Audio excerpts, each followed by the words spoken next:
가피풀 말씀 테마 주님과의 거룩한 하나됨. 제자의 말. 주님은 제게 명하십니다. 주님과 함께하고 싶다면 확신을 지니도록 주님에게 나아오고, 영원한 생명과 영광을 얻고 싶다면 불멸의 양식을 받으라고 명하십니다. 주님은 이렇게 말씀하십니다. 수고하고 무거운 짐 진 자들아, 다 내게로 오라. 내가 너희를 쉬게 하리라. 마태복음 11장 28절 말씀. 이처럼 더없이 자유로운 겸양과 더없이 사랑스러운 초대가 도대체 무슨 뜻입니까? 제 안에 선한 것이라고는 하나도 없음을 아는데 어찌 제가 감히 주께 나아가겠습니까? 천사들과 천사장들이 주님을 경외하고 성도들과 의인들이 주님을 경외하는데 어떻게 주님은 다 내게로 오라 하십니까?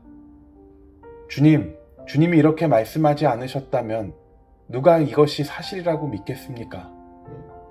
주님이 이렇게 명하지 않으셨다면 누가 당신께 가까이 나아가려 할 수 있겠습니까? 보소서, 의인 노아는 겨우 몇몇과 함께 구원받으려고 100년 동안 땀 흘려 방주를 지었습니다. 그런데 어떻게 제가 겨우 1시간 준비하여 경외심을 품고 세상을 창조하신 분을 받을 수 있겠습니까? 주님의 위대한 종이요 특별한 친구였던 모세는 율법을 기록한 판을 보관하려고 부패하지 않는 나무로 벗개를 만들어 순금으로 입혔습니다. 그런데 부패한 피조물인 제가 어떻게 감히 율법을 만드신 분이요 생명을 주시는 분을 태어나게 받겠습니까? 이스라엘의 왕 중 가장 지혜로웠던 솔로몬은 주님의 이름을 찬양하려고 웅장한 성전을 7년간 지었습니다. 그는 또한 8일 동안 낙성식을 거행했고 1000번제를 드렸으며 나팔을 불고 크게 기뻐하면서 언약궤를 준비된 곳에 엄숙히 안치했습니다. 그런데 사람들 중에 가장 볼품없고 초라한 제가, 반시간도 진실하게 기도하지 못하는 제가 어떻게 주님을 저의 집에 모실 수 있겠습니까? 제가 한 번이라도 반시간 정도를 같이 있고 합당하게 보낼 수 있으면 좋겠습니다. 나의 하나님, 이들은 주님을 기쁘게 하려고 얼마나 열심히 연구하고 노력했는지 모릅니다. 그런데 제가 하는 일은 얼마나 하찮은지요. 제가 성찬을 받으려고 준비하는 시간이 얼마나 짧은지요. 저는 온전히 집중할 때가 드물고 온갖 잡생각을 버릴 때가 아주 드뭅니다. 생명을 주시는 하나님 앞에서는 그 어떤 잡생각도 끼어들어서는 안 되는 것이 분명합니다. 또한 저는 그 어떤 피조물에도 마음을 빼앗겨서는 안 됩니다. 제가 곧 모실 분은 천사가 아니라 천사들의 주님이시기 때문입니다. 그러나 성물이 보관된 언약궤는 이루 말할 수 없는 덕을 지니신 주님의 더없이 순결한 몸과 엄청나게 다르며, 장차 올 것들의 모형인 율법의 제사는 모든 옛 제사의 완성, 곧 주님이 몸으로 드리신 제사와 크게 다릅니다. 그런데 왜 저는 주님의 놀라운 임재를 더 뜨겁게 열심히 구하지 않을까요? 왜 저는 주님의 거룩한 것들을 받기를 더 갈망하며 준비하지 않는지요? 거룩한 옛 족장들과 선지자들, 왕들과 방백들도 온 백성과 함께 주님을 예배하는 일에 뜨겁게 헌신했는데 말입니다. 더없이 신실했던 다윗 왕은 과거의 선조들에게 베푸신 은택을 떠올리며 하나님의 법궤 앞에서 힘을 다해 춤을 추었습니다. 다양한 악기를 만들고 시를 지어 사람들이 기쁨으로 부르게 했습니다. 성령의 은혜에 감동해 직접 비파에 맞춰 노래도 자주 했습니다. 이스라엘 백성에게 온 마음을 다해 하나님을 찬양하고 날마다 한 목소리로 하나님을 송축하고 찬양하라고 가르쳤습니다. 그 옛날 언약궤 앞에서 이렇게 큰 신앙을 표현하고 하나님을 뜨겁게 찬양했다면 성찬이 거행되고 더없이 귀한 그리스도의 몸을 받을 때 저를 비롯해 모든 그리스도인이 경외심과 신앙을 보여야 마땅합니다.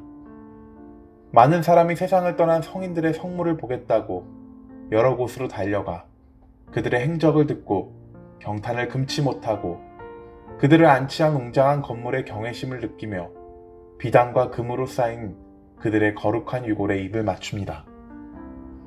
그러나 보소서, 성인들의 성인이요 만물의 창조자요 천사들의 주님이신 나의 하나님이 이곳 주님의 제단에 저와 함께 계십니다. 흔히 사람들은 새로운 것에 대한 호기심에 끌려서 성인들의 유물을 찾지만 그들이 달라져서 집으로 돌아오는 경우는 거의 또는 전혀 없습니다. 특히 진정으로 회개하는 마음 없이 그저 가벼운 마음으로 이곳저곳을 돌아다닐 때 그렇습니다. 그러나 여기 성찬의 나의 하나님, 인간이신 예수 그리스도께서 온전히 계십니다. 여기서 합당하게 믿음으로 받는 모든 자에게 영원한 구원의 풍성한 열매가 주어집니다. 사람들을 이곳으로 이끄는 것은 경박함이나 호기심이나 감상이 아니라 확고한 믿음과 경건한 소망과 진실한 사랑입니다. 세상을 지으신 보이지 않는 창조자 하나님, 당신이 우리를 얼마나 놀랍게 대하시는지요.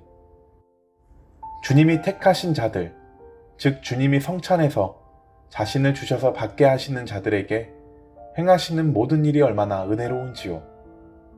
이것은 진실로 모든 이해를 뛰어넘습니다. 특별히 경건한 자들의 마음을 끌고 그들의 사랑에 불을 붙입니다. 주께 속한 참으로 신실한 사람들, 자신의 온 삶을 고치려는 사람들까지 더없이 귀한 성찬을 통해 신앙이 깊어지고 덕을 사랑하게 되는 큰 은혜를 자주 받습니다. 성찬에 놀라운 은혜가 숨어 있습니다. 그러나 이 은혜는 오직 그리스도를 믿는 자들만 알 뿐, 믿지 않는 자들과 죄의 노예로 살아가는 자들은 경험하지 못합니다. 성찬을 통해 영적 은혜가 부어지고 영혼이 잃었던 힘을 회복하며 죄로 망가진 아름다움이 회복됩니다. 때로 이 은혜가 어찌나 큰지 여기서 얻는 충만한 믿음을 통해 마음뿐 아니라 연약한 몸까지 큰 힘을 얻는 것을 느낍니다. 그런데도 저희가 구원받을 모든 사람의 소망이요 상급이신 그리스도를 받는데 더 큰 열심을 내지 못하며 냉담하고 무관심한 것은 참으로 안타깝고 슬픕니다. 그분은 저희의 성화요 구원이며 이 땅에서 나그네로 살아가는 자들의 위로고 성도들의 영원한 열매이시기 때문입니다. 그러므로 많은 사람이 하늘에서 기쁨을 주고 온 세상을 보전하는 이 구원의 신비를 거의 생각지 않는 것은 참으로 탄식할 일입니다. 말로 표현할 수 없는 이 선물을 더 귀하게 여기지 않고 날마다 대하다 보니 하찮게 여기거나 아무것도 아니라고 여기는 자의 마음은 얼마나 목매하고 강팍한지요. 더없이 거룩한 성찬을 세상에서 단 한 곳에서 단 한 명의 성직자가 집전한다면 사람들이 이 거룩한 신비의 의식을 직접 보려고 얼마나 열심히 그곳으로 하나님의 성직자에게 달려가려 하겠습니까? 그러나 성직자를 많이 세우고 많은 곳에서 그리스도를 나누는 것은 사람을 향한 하나님의 은혜와 사랑이 훨씬 잘 드러나고 성찬이 세상에 더 널리 퍼지게 하기 위해서입니다. 영원한 목자이신 자비로운 예수님, 가난하고 추방당한 저희에게 당신의 귀한 몸과 피로 새 힘을 주시려고 수고하고 무거운 짐진 자들아, 다 내게로 오라. 내가 너희를 쉬게 하리라. 라는 말씀으로 친히 저희를 초대해 이 신비에 참여하게 하시니 감사합니다. 토마스 아 캠피스의 주님과의 거룩한 하나됨 중에서 가피풀 말씀 테마 주님과의 거룩한 하나됨